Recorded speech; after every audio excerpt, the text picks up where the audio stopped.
Greenland দখলের পরিকল্পনার বিরোধিতা করা দেশগুলোর উপর নতুন শুল্ক আরোপের পরিকল্পনার কথা জানিয়েছেন মার্কিন প্রেসিডেন্ট ডোনাল্ড ট্রাম্প। শুক্রবার হোয়াইট হাউসে এক অনুষ্ঠানে তিনি এই হুঁশিয়ারি দেন। মার্কিন সংবাদ মাধ্যম CNN-এর এক প্রতিবেদনে এই তথ্য জানানো হয়।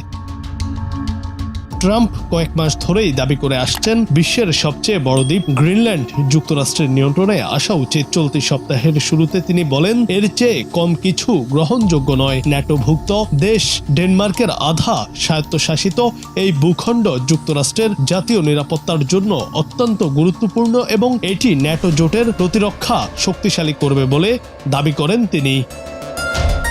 শুক্রবার স্বাস্থ্যসেবা বিষয়ক এক অনুষ্ঠানে বক্তব্য দিতে গিয়ে ট্রাম্প বলেন, যদি কোনো দেশ গ্রিনল্যান্ডের বিষয়ে আমাদের সঙ্গে একমত না হয় তাহলে আমি তাদের উপর শুল্ক আরোপ করতে পারি, কারণ জাতীয় নিরাপত্তার জন্য আমাদের গ্রিনল্যান্ড দরকার।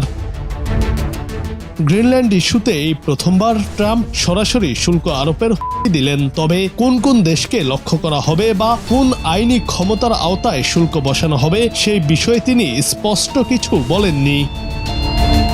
গ্রিনল্যান্ডে তেল, গ্যাস ও বিরল খনিজ সহ বিপুল প্রাকৃতিক সম্পদ রয়েছে।